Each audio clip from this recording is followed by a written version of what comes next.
A few quick notes from the editor before we begin this episode. This is part 1 of a 2-part conversation.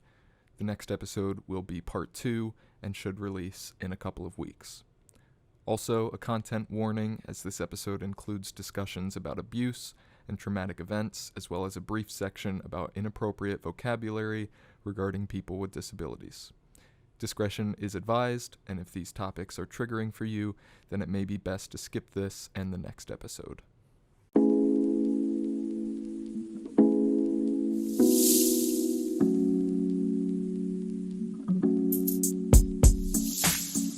Welcome everyone to Ohio DD Talks. My co-host Sherry Cooper will not be with us doing the flavor in the sizzle, but I'm going to give y'all some special flavor to add us on. Okay, in today's episode, welcome Katherine Yoder, Executive Director and Leigha Shoup, Deputy Director from the Adult Advocacy Centers from here in Ohio. They are joining us to share more about their organization and how it helps people with developmental disabilities, and even how people with disabilities can be involved with them. They have also recently released a white paper titled Specialized and Disability Focus Interview, Can Quality as a Responsible Accommodation under the ADA Act, which we will talk about. Welcome, Katherine and Leigha. Welcome to the show, y'all. Y'all ready to get this started and keep it cooking? We're ready. We're ready, Marcy. I got a lot of recipes for y'all, a lot of questions, but y'all pros. Let's get this started. Tell me a lot about you and everything. Yes, we're really excited to be here and talking with you and just getting the information out there. So thank you so much for having us. Okay, so just to kind of give a brief, background about us. So we are the Adult Advocacy Centers, and we work within the disability and victim service and criminal justice systems to improve access and equity for adult crime victims with disabilities. We also educate and train professionals within those systems to make sure that the individual needs of survivors are being met and appropriately being met. So we opened the doors, I guess, if you will, in 2019 because there was a large gap in service, and the services that we work with, specifically the population, is adult crime victims with disabilities. We know that victimization of people with disabilities happens at much higher rates than against people without disabilities. So both of us have spent many years in this field and really have seen that gap in service. So really, we have a lot of different aspects and components of our work that I'm sure we're going to dive into, but that's kind of just a little tidbit about who we are and what we do. And if I could jump in and just kind of add to Leigha's recipe a tad, and just also include that, when we think about disability advocacy, and I know I'm preaching to the choir with Marcy on here. I don't have to go through the priority areas, but they're, employment, education, community integration, and transportation. And that abuse neglect piece, that's not something that we as a community really focus on. And that is detrimental to ourselves because the rate of victimization within the disability community, and remember, the disability community is so big under the ADA. It's not just like autism or developmental disability or cerebral palsy or intellectual. I mean, it includes older adults with disabilities. It includes mental health. It includes physical disabilities. So it really is a very, very inclusive to be part of the disability community. But that's the big piece, is that there's this high rate of victimization, and it's been that way since they started taking data on it in the 80s. So like after Olmstead, we essentially, that victimization rate has only gone up, and there have been programs that have kind of addressed it. and it's made differences here and there, but nothing really systemic. And that's been a really big problem for those of us in the disability community, particularly those of us that also work in the disability community and investigate abuse and neglect. So this organization was kind of a response to that. And one of that reasons is that, a lot of times we see people coming in and trying to fix things for us, which we don't need that. I mean, we're perfectly capable of doing things our way. A lot of times, though, our way doesn't look like everybody else's. And what we found out, though, in the work that we do, that's beneficial. So the way that we're approaching crime against people with disabilities is we're a disability-led organization. Pretty much almost everyone we work with has some level of disability. And what we're doing, instead of trying to kind of make the criminal justice and victim services kind of fit disability, we're just like, let's disrupt the whole system and create something different. And nobody does that better as far as system disruption better than the disability community. So it's actually really cool and exciting what we're doing here in Ohio. We're the only state in the nation that's doing this, actually in the world. And I know, you're going to ask some additional questions, but a big part of what we do focuses on this concept of forensic interviewing. And that sounds really big and very, very confusing. And it really isn't. People sometimes use words to really kind of inflate sometimes what they mean instead of just saying it directly. So forensic interviewing is literally, let's say, I have to interview Marcy. And the way that a forensic interview would go is that essentially Marcy would tell me her story in her own way. In whatever way that she communicates. So it's essentially like person first, all the stuff that we're fighting for anyways, but now we're doing it in a different kind of system. And it's not a system that we're all overly comfortable with, the criminal justice and the victim services, but it's making some really, really big impacts. And we're really excited to be here talking to you about it. And I know a lot of people kind of share what you said, Marcy. They haven't overly heard a lot about us. And they have a lot of questions about what it is that we're doing. So we're really excited to be able to kind of hopefully answer some of those questions on this format. So thank you for the opportunity to be here, Marcy. Yeah, thank you. I think, weren't y'all on We Thrive Together? I think that's where I'm remembering now. Yeah, I've been Leah and I've been making the rounds. So we really, outreach is huge. And the problem is that sometimes within the disability community, we're so fragmented that sometimes it's hard to do large types of outreach. The other thing, and this is something that I know Ohio's dealing with along with other states, you have a huge part of the disability community that's not connected to advocacy. So how do we reach those people and let them know that these services are available? Because they're free, but they're also something that you can't really access unless you ask for them. So that's why it's been my experience. Once you get the advocates on board and kind of say, look, this is something new that's out here, you should be talking to your people and advocating for it, getting people more knowledgeable about it. If people are being denied these things, filing ADA formal complaints with help.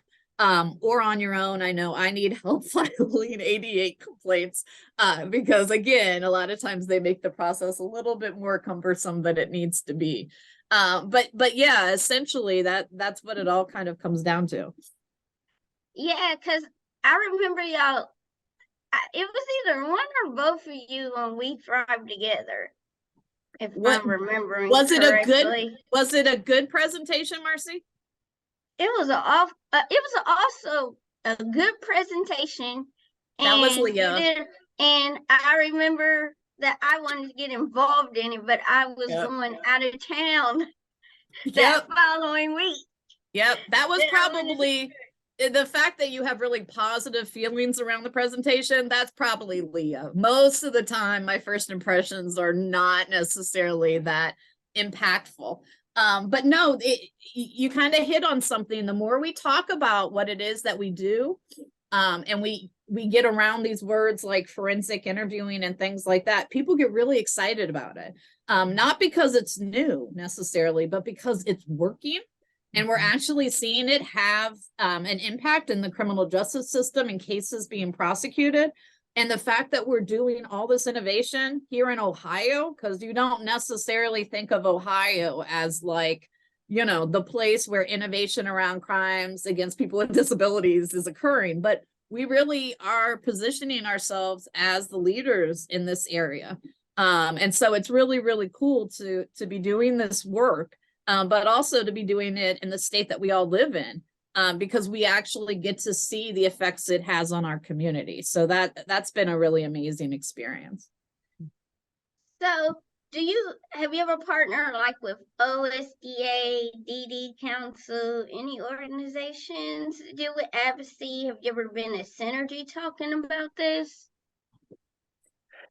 So we have not gone to Synergy. I know Dana and I have kind of talked around that for a while. We have a very strong partnership with pretty much everyone that you've mentioned, because we've been around for about 5 years. So last year, we kind of led that coalition for House Bill 281. If you remember, that was the bill to get rid of offensive language in the Ohio Revised Code, because they still had terms like mental retardation, lunatic, you know, crippled child. So we had this coalition that included like DD Council, OSDA, the Ohio SIL, all of the advocacy groups that we kind of associate with doing that work here in Ohio. They've been involved in our work, the ARC, you know, since the beginning.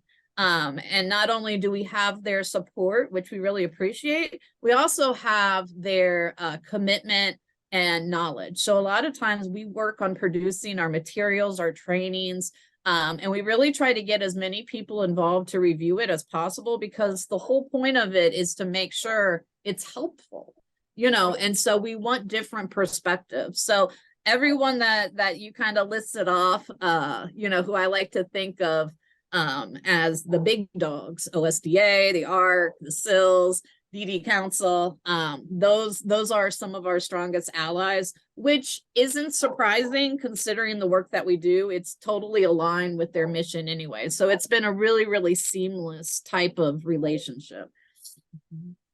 I know, and I'm on the Franklin County Board of DD, and I'm a part of their Self-Advocate Advisory Council. And a couple years ago, it's been a long time, but we wrote to a couple people in the state to get the word changed off on the parking signs from handicap to accessible. So we went to Grove City City Council and we talked to them about it.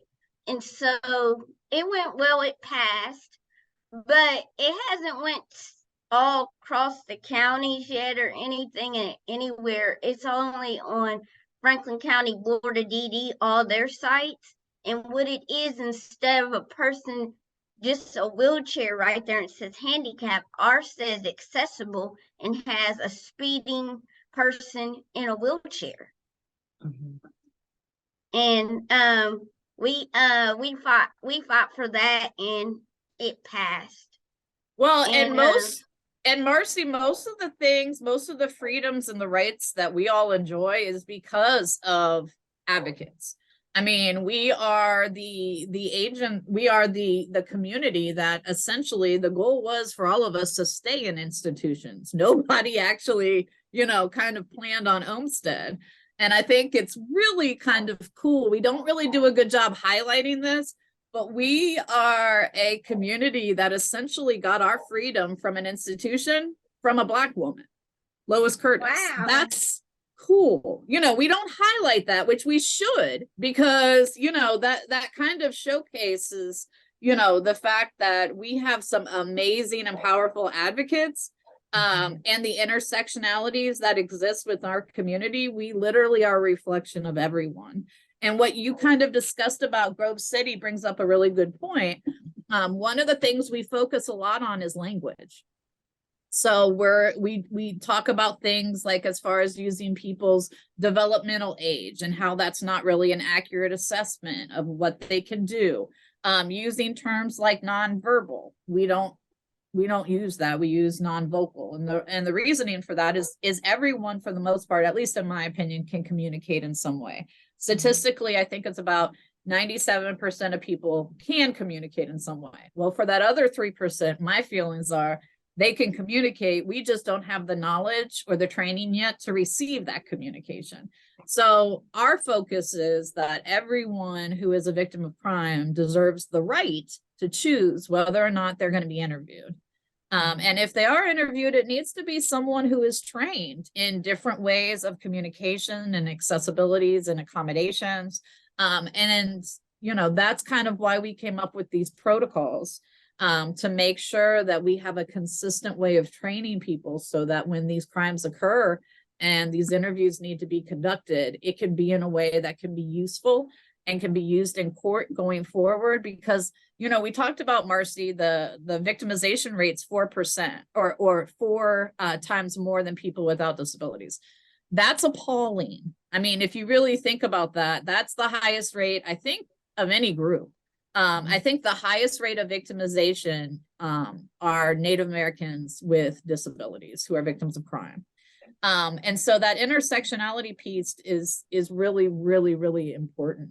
But to keep in mind, outside of that high rate of victimization, we only have around a 9% conviction rate.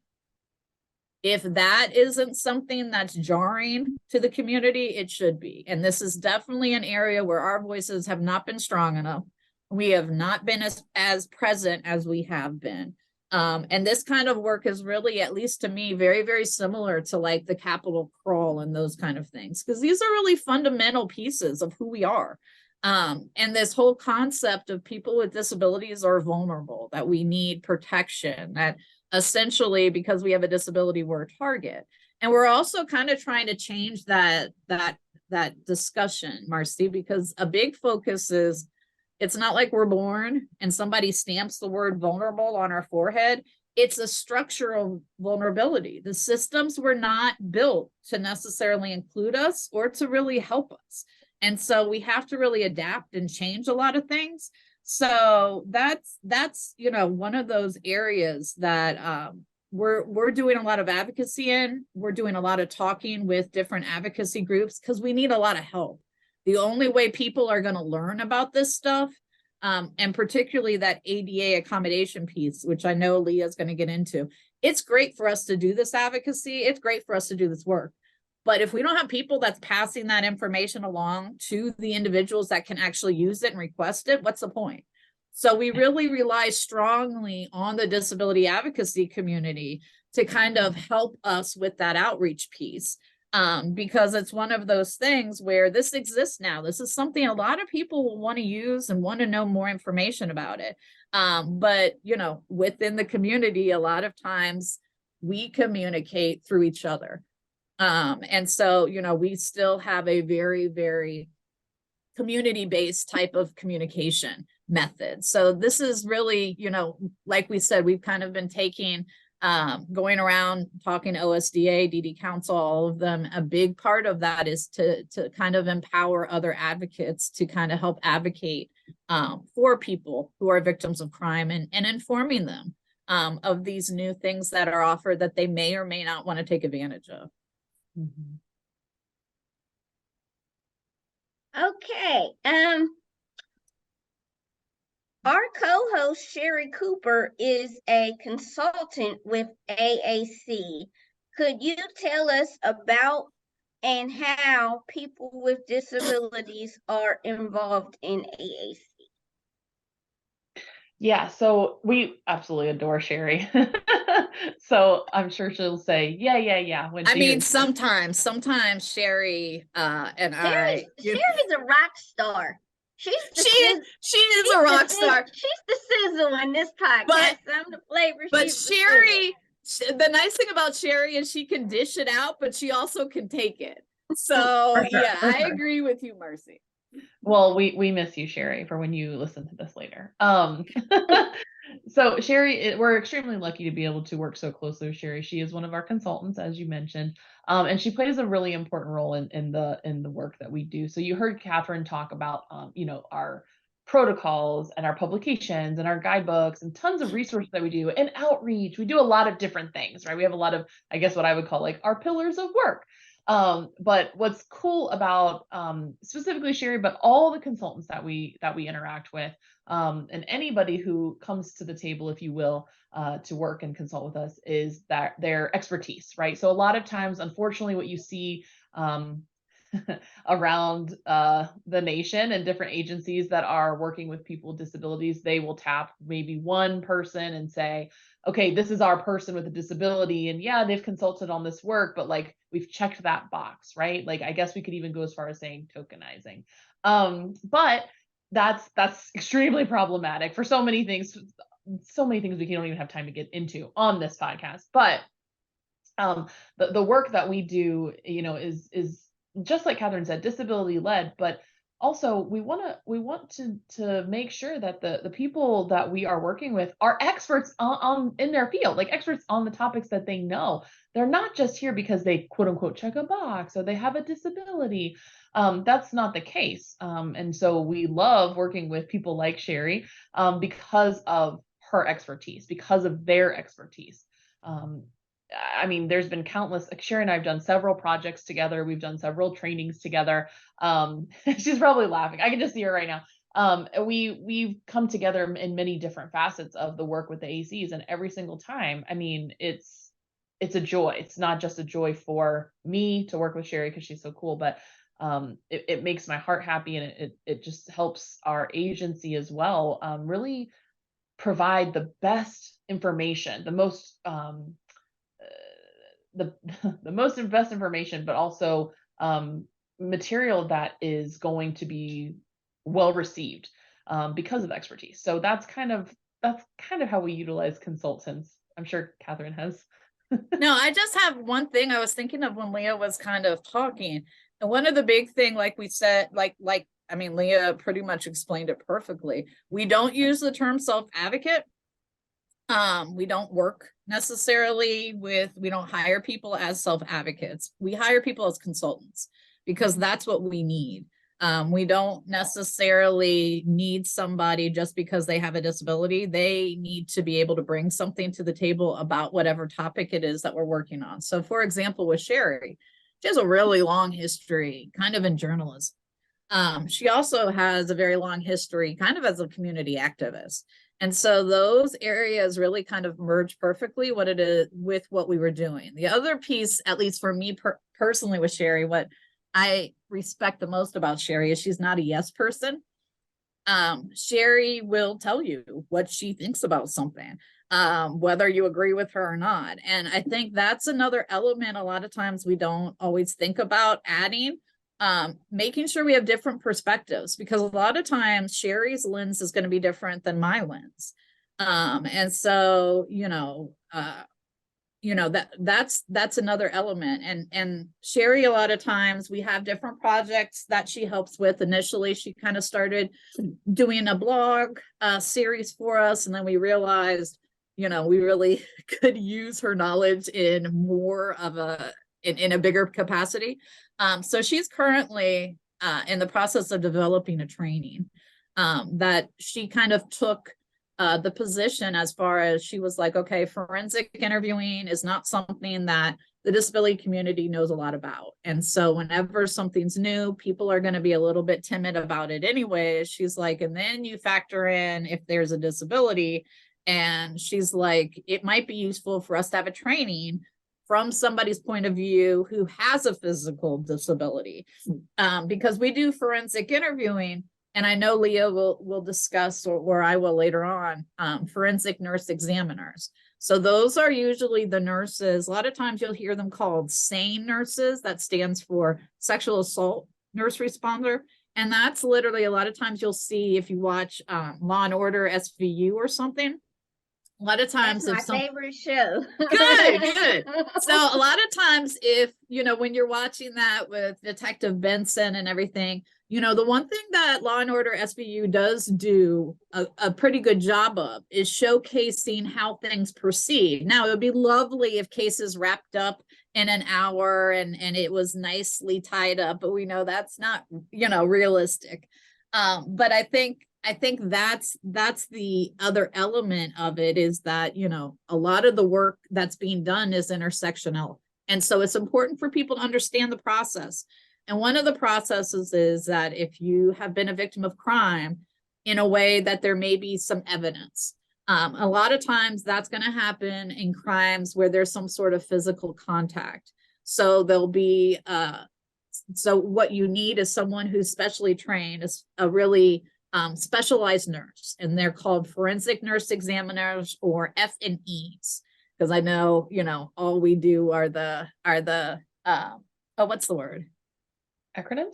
Yes, all we do is the acronyms in the disability community. So here's a new one, F&E. And we're moving away. If anyone hears someone using the word sane nurse, stop them, because if you're a concrete thinker, Marcy, or if you have a background in mental health and someone says, here comes a sane nurse, what do you think? Competency, right? That has that has nothing to do with what that nurse is going to do. And so essentially what you're saying to somebody is, here comes a sane nurse, and you're triggering this person to go chickadee boom. And none of this has to do with what that person is actually there to do. No. So the forensic nurse examiner, a lot of times you'll hear people talk about rape kits and those kind of things. That would be something that the forensic nurse examiner would be conducting. And Sherry, I know we have Sherry's permission, you know, to mention that she has cerebral palsy, and that's a really big component in this training, because even something as simple as you know, gowns and those kind of things, a lot of times people don't even think or take into account, just because you hand someone a gown doesn't mean if they're in there by themselves that they're capable of putting it on without some assistance. You may want to ask instead of just walking out of the room. And so those are some really big things that we have coming up as a training, and Sherry will be heading up that training that really kind of puts herself into that kind of scenario. And here are the challenges and the obstacles that she sees as a person with a disability who would be accessing these services. And she's kind of highlighting those and discussing those to kind of take away some of the apprehension and confusion, or maybe even fear about the whole process. So that's the really nice thing, is that a lot of times we try to find different ways to give people information, because we all don't think the same and we all don't receive information the same. So sometimes it's better to find different ways to get that information. And the nice thing is, for the most part, Sherry actually can come up with some really creative ways to get information out there. And from her background as a journalist, she also really has a very innate way to tell stories in a way that you're able to connect with them. And that's something that, you know, it's one of those kind of traits that either you possess or you don't. It's not something you can really learn in school. And so when you find someone who has all of those qualities, they would be a huge asset to an organization. And so that's why, like I said, you know, Sherry is definitely part of the team, but we have many others. So it's not just Sherry. I know we're highlighting it, and I'm never gonna hear the end of all the nice things I've said about Sherry. I just already know she's going to. Sherry's a rock star. She is a rock star. She is a rock star, Marcy, but you're really, I'm never going to hear the end of this. So anyway, so, you know, that's the piece of it too, is, you know, getting people who look at this work and are able to tell it in a different voice.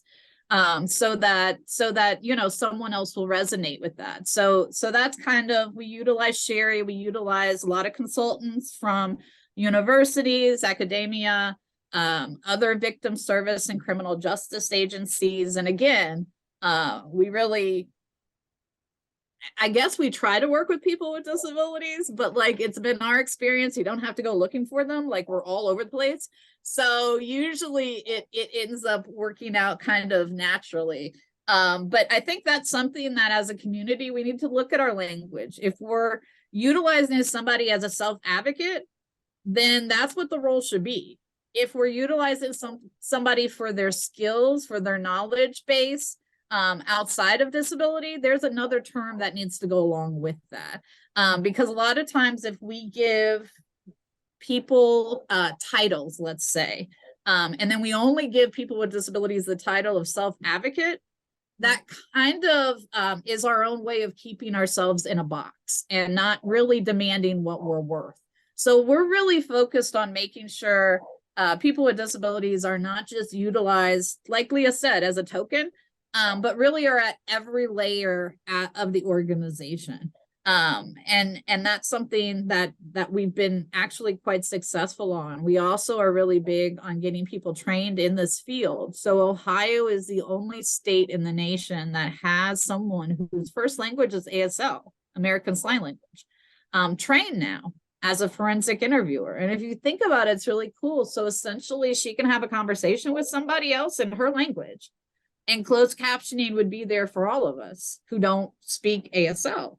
And the really neat thing about it is not only is it common sense, but it's also so much more trauma responsive because you don't have all these interpreters in the room. So that's another element we're looking at, is utilizing people with disabilities as forensic nurse examiners, as forensic interviewers, because we're all over the place. Our community is so big and so inclusive that we are not just victims. We are not just survivors. You know, we're the judges. We are the nurses. We are the leaders in the community. And those are things that we really need to work on with representation as well.